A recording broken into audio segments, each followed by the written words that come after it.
चलिए देखिए, उस दिन हमने आप लोगों को एक सूत्र बताया था। आज हम दो सूत्र आप लोगों के यहाँ बताएंगे जो कि आपके न्यूमेरिकल के लिए बहुत ही इम्पोर्टेंट हैं। तो पहला हमारा जो संबंध है वो फोकस दूरी एफ और वक्रता त्रिज्या आर में संबंध, जैसा कि हम यहाँ पे लिख चुके हैं पहले से। तो फोकस दूरी एफ और वक्रता त्रिज्या आर में संबंध जो होता है वो होता है, फोकस दूरी जो होती है वो वक्रता त्रिज्या की क्या होती है, आधी होती है। मतलब फोकस दूरी वक्रता त्रिज्या की आधी होती है, या फिर हम ये कह सकते हैं कि वक्रता त्रिज्या फोकस दूरी की 2 गुनी होती है। तो अगर फोकस दूरी f है और वक्रता त्रिज्या r है तो हमारा जो सूत्र आएगा वो f बराबर r/2 होगा। मतलब फोकस दूरी जो है वो वक्रता त्रिज्या से क्या है, आधी है।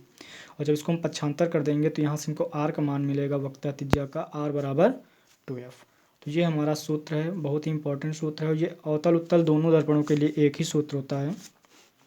ठीक, नीचे हमने देखो लिखा है रेखीय आवर्धन, ये भी बहुत ही इम्पोर्टेंट है। इसमें आपका दर्पण से रिलेटेड क्वेश्चन आएंगे। तो इसमें क्या होता है कि मान लीजिए कि थोड़ी देर के लिए आपको बता रहे हैं, मान लीजिए कि ये कोई दर्पण है, ठीक है, और इसके सामने कोई वस्तु रखी है, और मान लीजिए वस्तु रखी है और इसके द्वारा हमारा प्रतिबिंब बनता है। प्रतिबिंब ये बना हमारा। तो रेखीय आवर्धन जो होता है वो इस प्रतिबिंब की लंबाई और इस वस्तु की लंबाई के अनुपात को उस दर्पण का रेखीय आवर्धन कहते हैं। तो दर्पण द्वारा बने किसी वस्तु के प्रतिबिंब की लंबाई तथा उस वस्तु की लंबाई के अनुपात को रेखीय आवर्धन कहते हैं। इसे m से प्रदर्शित करते हैं। अर्थात अगर यहाँ से देखें हम तो रेखीय आवर्धन बराबर प्रतिबिंब की लंबाई बटे वस्तु की लंबाई। तो यहाँ से रेखीय आवर्धन को डिनोट करते हैं कहाँ से, m से। तो m बराबर हो जाएगा I फॉर इमेज, इमेज मतलब प्रतिबिंब, O फॉर ऑब्जेक्ट, ऑब्जेक्ट मतलब वस्तु। तो हमारा सूत्र जो बना वो हमारा सूत्र बना m बराबर I/O। ठीक है, सूत्र जो बना हमारा वो m बराबर I/O बनेगा यहाँ से।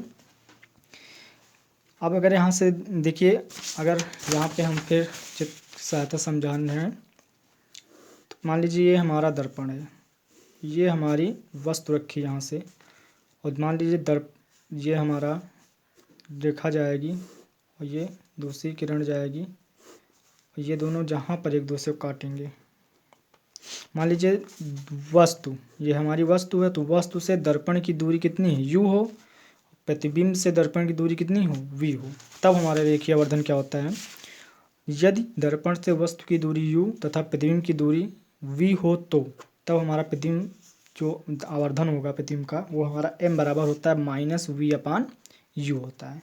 ठीक है, तो देखिए एक हमारा ये m बराबर I/O आया और दूसरा हमारा ये m बराबर -v/u आया। तो देखिए इसके दोनों के लेफ्ट हैंड बराबर, तो राइट हैंड आपस में क्या होंगे, बराबर हो जाएंगे। तो I/O बराबर हो जाएगा -v/u।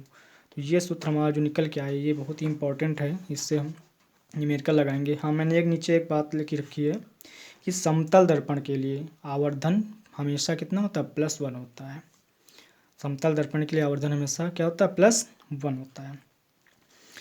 तो यहाँ पे मान लीजिए जब न्यूमेरिकल लगाएंगे तो वहाँ पे एक बात आएगी कि अगर प्रतिबिंब हमारा वास्तविक है, अगर प्रतिबिंब हमारा कैसा है, वास्तविक है, अगर प्रतिबिंब हमारा कैसा है, वास्तविक है, तो जो हमारा आवर्धन होगा वो क्या होगा, ऋणात्मक होगा। कैसा होगा, ऋणात्मक होगा।